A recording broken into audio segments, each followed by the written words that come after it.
ನಮಸ್ಕಾರ ಸ್ನೇಹಿತರೆ. ತಮಿಳುನಾಡು ರಾಜಕೀಯ ಅಂದ್ರೆ ಒಂದು ಹೈ ವೋಲ್ಟೇಜ್ ಡ್ರಾಮಾ. ಯಾವಾಗ ಯಾರ ಜೊತೆ ಸೇರ್ತಾರೆ, ಯಾವಾಗ ಯಾರಿಗೆ ಕೈ ಕೊಡ್ತಾರೆ, ತುಂಬ ಅನ್ಪ್ರಿಡಿಕ್ಟಬಲ್, ಗೆಸ್ ಮಾಡೋಕ್ಕಾಗಲ್ಲ. ಈಗ ಬಿಜೆಪಿ ರಿಲೀಸ್ ಮಾಡಿರೋ ಕ್ಯಾಂಡಿಡೇಟ್ ಲಿಸ್ಟ್ ಇಂಥದ್ದೇ ಒಂದು ದೊಡ್ಡ ಸಂಚಲನಕ್ಕೆ ಕಾರಣ ಆಗಿದೆ. ಕಾರಣ ತಮಿಳುನಾಡಿನಲ್ಲಿ ಬಿಜೆಪಿಗೆ ಹೊಸ ಜೀವ ತುಂಬಿದ್ದ ಲಕ್ಷಾಂತರ ಯುವಕರ ಪಾಲಿನ ಹೀರೋ ಸಿಂಗಂ ಖ್ಯಾತಿಯ ಮಾಜಿ ರಾಜ್ಯಾಧ್ಯಕ್ಷ ಕೆ ಅಣ್ಣಾಮಲೈ ಹೆಸರೇ ಆ ಲಿಸ್ಟ್ನಲ್ಲಿ ಇಲ್ಲ. ಅಣ್ಣಾಮಲೈಗೆ ಟಿಕೆಟ್ ಇಲ್ಲ. ಯಾಕೆ ಹೀಗಾಯಿತು? ಪಕ್ಷವೇ ಅವ್ರನ್ನ ಕಡೆಗಣಿಸ್ತಾ ಅಥವಾ ಇದರ ಹಿಂದೆ ದಿಲ್ಲಿ ನಾಯಕರ ಬೇರೆಯದೇ ರೀತಿಯ ಆಟ ಇದೆಯಾ? ಅಣ್ಣಾಮಲೈ ಕಣದಲ್ಲಿ ಇಲ್ಲದೆ ಹೋದರೆ ಎಲೆಕ್ಷನ್ ಮೇಲೆ ಆಗೋ ಎಫೆಕ್ಟ್ ಏನು? ಇದರಿಂದ ಅಣ್ಣಾ ಡಿಎಂಕೆಗೆ ಲಾಭ ಆಗುತ್ತಾ? ಬನ್ನಿ ಈ ವರದಿಯಲ್ಲಿ ಕ್ವಿಕ್ ಆಗಿ ಅರ್ಥ ಮಾಡ್ಕೊಳ್ತಾ ಹೋಗೋ ಪ್ರಯತ್ನ ಮಾಡೋಣ. ಕಡೆ ತನಕ ಮಿಸ್ ಮಾಡಿದೆ ನೋಡಿ ಸ್ನೇಹಿತರೆ. ಪಟ್ಟಿಯಲ್ಲಿ ಅಣ್ಣಾಮಲೈ ಹೆಸರೇ ನಾಪತ್ತೆ. ಸ್ನೇಹಿತರೆ, ತಮಿಳುನಾಡಲ್ಲಿ ಬಿಜೆಪಿಗೆ ಸಿಕ್ಕಿರೋದೇ 27 ಸೀಟ್, 27 ಕ್ಯಾಂಡಿಡೇಟ್ಗಳ ಲಿಸ್ಟ್ ಅನ್ನ ರಿಲೀಸ್ ಮಾಡಿದ್ರು. ಆದ್ರೆ ಇದರಲ್ಲಿ ಅಣ್ಣಾಮಲೈ ಅವರ ಹೆಸರಿಲ್ಲ. ಮೈಲಾಪುರ ಕ್ಷೇತ್ರದಿಂದ ಮಾಜಿ ಗವರ್ನರ್ ತಮಿಳಿಸೈ ಸೌಂದರರಾಜನ್, ಕೊಯಮತ್ತೂರು ಕ್ಷೇತ್ರದಿಂದ ವನತೆ ಶ್ರೀನಿವಾಸನ್, ಅವಿನಾಶಿ ಮೀಸಲು ಕ್ಷೇತ್ರದಿಂದ ಕೇಂದ್ರ ಸಚಿವ ಎಲ್ ಮುರುಗನ್, ಹಾಗೆ ಸತ್ತೂರು ಕ್ಷೇತ್ರದಿಂದ ಹಾಲಿ ಬಿಜೆಪಿ ರಾಜ್ಯಾಧ್ಯಕ್ಷ ನಯನಾರ್ ನಾಗೇಂದ್ರನ್, ಹೀಗೆ ಎಲ್ಲ ತಮಿಳುನಾಡು ಬಿಜೆಪಿ ಪಾಲಿನ ಪ್ರಮುಖರಿಗೆ ಟಿಕೆಟ್ ಕೊಡಲಾಗಿದೆ. 4 ಮಹಿಳೆಯರಿಗೆ ಹಾಗೂ 5 ಮೀಸಲಾತಿ ಕ್ಷೇತ್ರಗಳಿಗೆ ಅಭ್ಯರ್ಥಿಗಳನ್ನು ಘೋಷಿಸಲಾಗಿದೆ. ಆದರೆ ಎಲ್ಲಿ ಹುಡುಕಿದ್ರೂ ಕೂಡ ಕೆ ಅಣ್ಣಾಮಲೈ ಅನ್ನೋ ಹೆಸರಿಲ್ಲ. ಇದು ತಮಿಳುನಾಡು ಬಿಜೆಪಿ ಕಾರ್ಯಕರ್ತರಿಗೆ ಸಿಡಿಲು ಬಡ್ದಂಗಾಗಿದೆ. ಯಾಕಂದ್ರೆ ಕಳೆದ 2-3 ವರ್ಷಗಳಿಂದ ತಮಿಳುನಾಡಿನಲ್ಲಿ ಬಿಜೆಪಿ ಅಂದ್ರೆ ಅಣ್ಣಾಮಲೈ ಅಂದ್ರೆ ಬಿಜೆಪಿ, ಆ ರೇಂಜ್ಗೆ ಅವರು ಬಿಜೆಪಿ ಅನ್ನೋ ಪಾರ್ಟಿ ವಿಚಾರಕ್ಕೆ ಸಂಬಂಧಪಟ್ಟಂತೆ ನೋಡಿದಾಗ ಪಾಪ್ಯುಲರ್ ಇದ್ರು. ಪಾರ್ಟಿ ಒಳಗಡೆ, ಪಾರ್ಟಿಯ ಬೇಸ್ನಲ್ಲಿ ಪಾರ್ಟಿಯನ್ನ ಕಟ್ಟಿದ್ದು ಕೂಡ ಅವರ ಶ್ರಮದಿಂದಲೇ.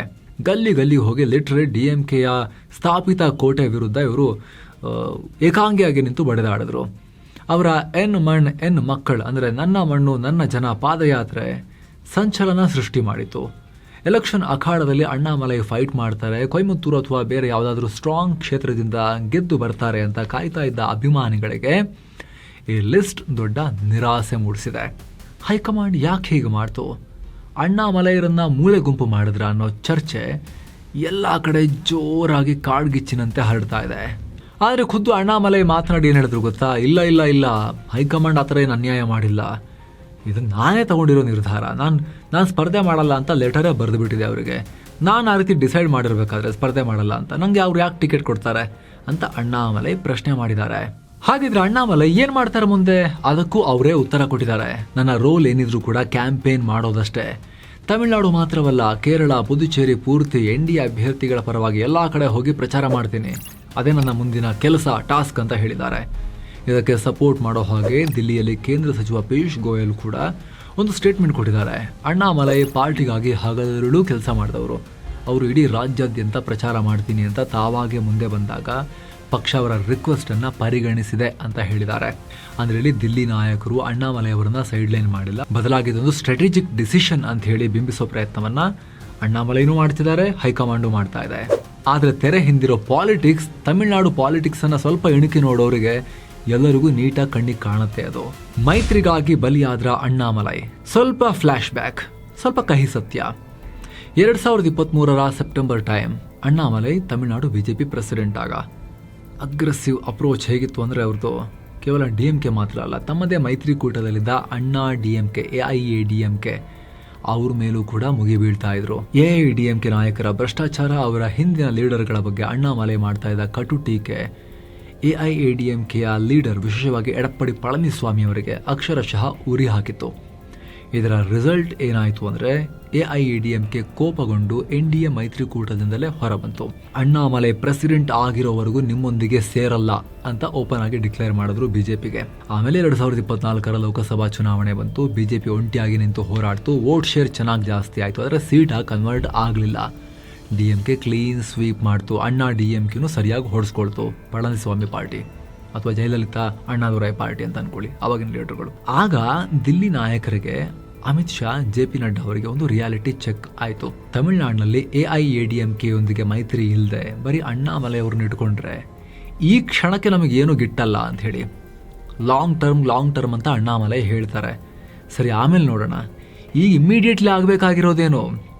2026 ಅಸೆಂಬ್ಲಿ ಎಲೆಕ್ಷನ್ ಹಿಂಗೆ ಬೀಸೋ ದೊಣ್ಣೆ ಹಿಂಗೆ ಬರ್ತಾ ಇದೆ. ತಲೆ ಕೆಳಗೆ ತಗೊಂಡ್ರೆ ತಲೆ ಉಳಿಯುತ್ತೆ ಅಲ್ವಾ? ಲಾಂಗ್ ಟರ್ಮ್ ಆಮೇಲೆ ನೋಡೋಣ. ಎಲೆಕ್ಷನ್ ಒಂದು ಮುಗಿಲಿ, ಅದಕ್ಕೆ ನಮಗೆ ಅಣ್ಣಾ DMKಯ ಸಹವಾಸ ಮತ್ತೆ ಬೇಕೇ ಬೇಕು. ಎಲೆಕ್ಷನ್ ರಿಸಲ್ಟ್ ಒಂದ್ಸಲಿ ಬಂದ ಮೇಲೆ ಆಮೇಲೆ ಅಣ್ಣಾ DMKನ ಮತ್ತೆ ತಂದು ಕೂರಿಸಿದ್ರು ಕೂಡ ಪಳನಿಸ್ವಾಮಿಗೆ ಅಂಥದ್ದೇನು ಮಾಡೋಕ್ಕಾಗೋದಿಲ್ಲ. ಸೊ ಲಾಂಗ್ ಟರ್ಮ್ ಆಮೇಲೆ ನೋಡ್ಕೊಳ್ಳೋಣ. ಇಮ್ಮಿಡಿಯೇಟ್ ಆಗಿ ಈಗ ಬೇಕಾಗಿರೋದು ಅಸೆಂಬ್ಲಿ ಎಲೆಕ್ಷನ್ ಅನ್ನ ಫೇಸ್ ಮಾಡೋದು ಅಂತ ಹೇಳಿ ಅಣ್ಣಾಮಲೈ ಅವ್ರನ್ನ ಕೆಳಗಿಳಿಸಿ 2025ರಲ್ಲಿ ಆ ಜಾಗಕ್ಕೆ ಈ ಅಣ್ಣಾ DMKಯಿಂದಲೇ BJPಗೆ ಬಂದಿದ್ದ ನೈನಾರ್ ನಾಗೇಂದ್ರನ್ನ ಕೂರಿಸ್ಬಿಟ್ರು ತಗೊಂಡೋಗಿ. ಯಾವಾಗ ಅಣ್ಣಾಮಲೈ ಅಧ್ಯಕ್ಷ ಸ್ಥಾನದಿಂದ ಕೆಳಗಿಳಿದ್ರು ತಕ್ಷಣ AIADMK BJP ಮೈತ್ರಿ ಮತ್ತೆ ಚಿಪಕ್ಕಂತ ಅಂಟ್ಕೊಂಡ್ಬಿಟ್ರು. ಇಬ್ರು ಕೂಡ ಬಂತು, ಮೈತ್ರಿ ಆಯ್ತು. ಹೀಗಾಗಿನೇ ಮೈತ್ರಿಯನ್ನ ಸೇಫ್ ಆಗಿ ಸುಗಮವಾಗಿ ಸ್ಮೂತ್ ಆಗಿ ತಗೊಂಡು ಹೋಗೋ ಒಂದೇ ಒಂದು ಕಾರಣಕ್ಕೆ, ಈ ಎಲೆಕ್ಷನ್ ಒಂದು ನಿಭಾಯಿಸಿಬಿಡೋ ಉದ್ದೇಶಕ್ಕೆ ಅಣ್ಣಾಮಲೈ ಅವರನ್ನ ಕಣದಿಂದ ಪಕ್ಕಕ್ಕೆ ಇಡಲಾಗಿದೆ ಅನ್ನೋದು ಪೊಲಿಟಿಕಲ್ ಎಕ್ಸ್ಪರ್ಟ್ಗಳ ಕ್ಯಾಲ್ಕುಲೇಷನ್. ಅವರಿಗೆ ದಿಲ್ಲಿ ಮಟ್ಟದಲ್ಲಿ ನಾವು ಜವಾಬ್ದಾರಿ ಕೊಡ್ತೀವಿ ಅಂತ ಹೇಳ್ತಿದ್ದಾರೆ. ಆದರೆ ಅಗೇನ್ ಈ ಎಲೆಕ್ಷನ್ಗಿಂತ ಮುಂಚೆ ಅವ್ರನ್ನ ಎಲಿವೇಟ್ ಮಾಡಿದ್ರೆ, ಪ್ರಮೋಟ್ ಮಾಡಿದ್ರೆ ನ್ಯಾಷನಲ್ ಲೀಡರ್ ಲೆವೆಲ್ಗೆ, ಪಳನಿಸ್ವಾಮಿ AIADMK ಲೀಡರ್ಗಳಿಗೆ ಉರಿ ಹತ್ತತ್ತಲ್ವಾ. ಹಾಗಾಗಿ ಅದನ್ನು ಕೂಡ ಹೋಲ್ಡಲ್ಲಿಟ್ಟು ಅವ್ರನ್ನ ಪಾರ್ಲಿಮೆಂಟ್ಗೂ ಅವ್ರು ಕಳಿಸ್ಲಿಲ್ಲ, ರಾಜ್ಯಸಭೆಗೂ ಕಳಿಸ್ಲಿಲ್ಲ, ಸಂಘಟನೆಯಲ್ಲೂ ಉನ್ನತ ಜವಾಬ್ದಾರಿಯನ್ನ ರಾಷ್ಟ್ರ ಮಟ್ಟದಲ್ಲಿ ಕೊಟ್ಟಿಲ್ಲ. ಬದಿಗೆ ಸರಿಸಿಟ್ಬಿಟ್ಟಿದ್ದಾರೆ ಅಣ್ಣಾಮಲೈಯನ್ನ. ಅಸೆಂಬ್ಲಿ ಎಲೆಕ್ಷನ್ ಮುಗಿಯೋ ತನಕ ಇದೇ ಕತೆ ಇರುತ್ತೆ ಅನ್ನೋ ಲೆಕ್ಕಾಚಾರ ಸದ್ಯಕ್ಕಿದೆ. ಕೇವಲ ಅಣ್ಣಾಮಲೈ ಅವರು ಮಾತ್ರ ಅಲ್ಲ, ಅವರ ಪರಮಾಪ್ತರಾದ KT Raghavan, M Venkatesan, K ವಸಂತರಾಜನ್ರಂತಹವರಿಗೂ ಕೂಡ ಈ ಲಿಸ್ಟ್ ನಲ್ಲಿ ಟಿಕೆಟ್ ಕೊಟ್ಟಿಲ್ಲ. ಸ್ಟಾರ್ ಪ್ರಚಾರಕನ ಅಸ್ತ್ರ ಅಣ್ಣಾಮಲೈ ಪ್ಲಾನ್ ಏನು? ತೇಜಸ್ವಿ ಸೂರ್ಯರಂತಹ BJP ನಾಯಕರು ಓಪನ್ ಆಗಿ ಹೇಳ್ತಾರೆ, ಅಣ್ಣಾಮಲೈ ಇವತ್ತು ತಮಿಳುನಾಡು BJPಯ ಅತ್ಯಂತ ಜನಪ್ರಿಯ ನಾಯಕ. ಅವರ ಪ್ರಚಾರ ಇಡೀ ರಾಜ್ಯದಲ್ಲಿ ನಮಗೆ ಹೆಲ್ಪ್ ಮಾಡುತ್ತೆ. ಒಂದು ಕಾನ್ಸ್ಟಿಟ್ಯೂನ್ಸಿಯಲ್ಲಿ ಸೀಮಿತ ಆಗೋದಕ್ಕಿಂತ ಇಡೀ ರಾಜ್ಯದಲ್ಲಿ ಕ್ಯಾಂಪೇನ್ ಮಾಡ್ತಾರೆ ಅವರು ಅಂತ ಹೇಳಿ. ಆ ಕಡೆ ಅಣ್ಣಾ DMKನ ಸಮಾಧಾನ ಮಾಡ್ದಂಗೂ ಆಯ್ತು. ಅಣ್ಣಾಮಲೈರ ಸ್ಟಾರ್ ಪವರ್ ಒಂದು ಕ್ಷೇತ್ರಕ್ಕೆ ಸೀಮಿತ ಮಾಡಿ ಅದೊಂದು ಕ್ಷೇತ್ರ ಅವರು ಫೈಟ್ ಮಾಡ್ತಾ ಕೂರೋದ್ರ ಬದಲಿಗೆ ಎಲ್ಲ 27 ಕ್ಷೇತ್ರಗಳಲ್ಲಿ, ಈಗ ಟಿಕೆಟ್ ಅಂತೂ 27 ಕ್ಷೇತ್ರದಲ್ಲಿ BJP ಸಿಕ್ಕಿಬಿಟ್ಟಿದೆ, ಅಲ್ಲಿ ಅವ್ರನ್ನ ಪ್ರಚಾರಕ್ಕೆ ಬಳಸ್ಕೊಂಡಂತನೂ ಆಯ್ತು. ಆದ್ರೆ ತಂತ್ರ ಎಷ್ಟರ ಮಟ್ಟಿಗೆ ವರ್ಕ್ ಆಗುತ್ತೆ? ಅಣ್ಣಾಮಲೈ ಸ್ಪರ್ಧೆ ಮಾಡಿದ್ರೆ ಇಂಪ್ಯಾಕ್ಟ್ ಜಾಸ್ತಿ ಆಗ್ತಿತ್ತಾ, ಅಥವಾ ಸ್ಪರ್ಧೆ ಮಾಡದೇ ಇರೋ ನಿರ್ಧಾರ BJPಗೆ ತಿರುಗುಬಾಣ ಆಗತ್ತಾ? ಅದನ್ನ ಕೂಡ ಅನಲೈಸ್ ಮಾಡೋಣ.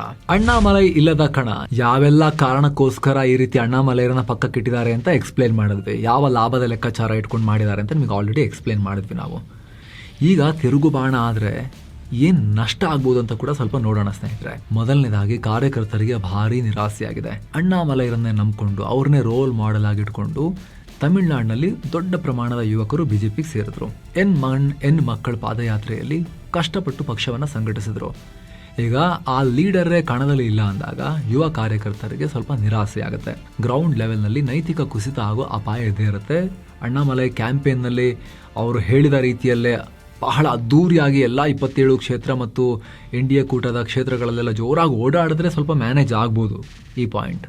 ಇಲ್ಲ ಅವರು ಹೆಸರಿಗೆ ಮಾತ್ರ ಸ್ಟಾರ್ ಕ್ಯಾಂಪೇನರ್ ಅಂತ ಮಾಡಿಬಿಟ್ಟು ಜಾಸ್ತಿ ಓಡಾಡಿಲ್ಲ, ಸ್ವಲ್ಪ ನೀರಸವಾಗಿ ಅವರು ಇದ್ರು ಅಂತ ಹೇಳಿದ್ರೆ BJPಗೆ ಇದರಿಂದ ನೆಗೆಟಿವ್ ಇಂಪ್ಯಾಕ್ಟ್ ಆಗ್ಬೋದು. ಯಾಕಂದ್ರೆ ಸ್ನೇಹಿತರೆ, BJP ಒಳಗಡೆ ತಮಿಳುನಾಡಿನಲ್ಲಿ ಅಣ್ಣಾಮಲೈ ತರದ ಕ್ರೌಡ್ ಪುಲ್ಲಿಂಗ್ ಕೆಪಾಸಿಟಿ ಇರೋ ಇನ್ನೊಬ್ಬ ಲೀಡರ್ ಹುಡುಕಿದ್ರೂ ಸಿಗೋದಿಲ್ಲ. ಅವ್ರ ಜಾಗವನ್ನು ತುಂಬಾ ಡಿಫಿಕಲ್ಟ್. ಇದೆಲ್ಲದರ ನಡುವೆ ಆಡಳಿತ ಪಕ್ಷ DMK ಮತ್ತು CM MK ಸ್ಟಾಲಿನ್ ಇದನ್ನೇ ಅಸ್ತ್ರವಾಗಿ ಬಳಸ್ಕೊಳ್ತಿದ್ದಾರೆ. DMKನ IT ಸೆಲ್ ಆಲ್ರೆಡಿ ಮೀಮ್ಗಳನ್ನ, ಪೋಸ್ಟ್ಗಳನ್ನ ಹರಿಬಿಡ್ತಾ ಇದೆ. ನೋಡಿದ್ರ BJP ತಮಿಳುನಾಡಲ್ಲೊಂದು ಡಮ್ಮಿ ಪಾರ್ಟಿ. AIADMKಯ ಪ್ರೆಷರ್ಗೆ ಹೆದರಿ ತಮ್ಮದೇ ಸ್ಟ್ರಾಂಗ್ ನಾಯಕನನ್ನ ಮೂಲೆಗುಂಪು ಮಾಡಿದ್ರು ಅಂತ DMK ಪ್ರಚಾರ ಮಾಡ್ತಾ ಇದೆ. ಅಣ್ಣಾಮಲೈ ಪಂಜರದ ಗಿಳಿಯಾಗಿಬಿಟ್ರು ಅಂತ ಲೇವಡಿ ಮಾಡ್ತಾ ಇದೆ DMK. ಇದೇನಾಗುತ್ತೆ, BJP ಸುಮ್ಮನೆ ಒಂಥರ ಈ ಸೈಡ್ ಪ್ಲೇಯರ್, ಇದಕ್ಕೇನು ತನ್ನದೇ ಸ್ವಂತ ಶಕ್ತಿ ಇಲ್ಲ, AIADMKಯ ಬಾಲ ಥರ ಓಡಾಡ್ತಿರ್ತಾರೆ, ಇವ್ರು ನಂಬೋದು ಅಷ್ಟಕ್ಕಷ್ಟೇ ಅಂತ ಹೇಳಿ ಪರ್ಸೆಪ್ಷನ್ ಕ್ರಿಯೇಟ್ ಮಾಡೋಕ್ಕೂ ಕಾರಣ ಆಗ್ಬೋದು. ಆ ರೀತಿ DMK ಅದನ್ನ ಟ್ರೈ ಮಾಡ್ತಾ ಇದೆ, ಆ ರೀತಿ ಪರ್ಸೆಪ್ಷನ್ ಬಿಲ್ಡ್ ಮಾಡೋಕ್ಕೆ. ಸ್ನೇಹಿತರ ಬಗ್ಗೆ ಫೈನಲಿ ನಿಮ್ಮ ಒಪಿನಿಯನ್ ಏನು? ಎಲೆಕ್ಷನ್ ಮುಗಿತಾ ಈ ಬೀಸೋದೊಣ್ಣೆ ಪಾರಾದ ತಕ್ಷಣ ಮತ್ತೆ ಅಣ್ಣಾಮಲೈ ತಮಿಳುನಾಡಿನಲ್ಲಿ ಪ್ರತ್ಯಕ್ಷ ಆಗ್ತಾರಾ, ಮೇನ್ ಸ್ಟ್ರೀಮಿಗೆ ಬರ್ತಾರಾ?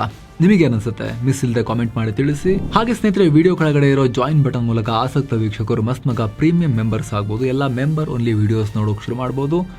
ಎಲ್ಲಕ್ಕಿಂತ ಹೆಚ್ಚಾಗಿ ನಮ್ಮ ಮೆಂಬರ್ಶಿಪ್ ಒಂದೊಂದು ಕೂಡ ನಮ್ಮ ತಂಡಕ್ಕೆ ನೀವು ಕೂಡ ಅತಿ ದೊಡ್ಡ ಬೆಂಬಲ.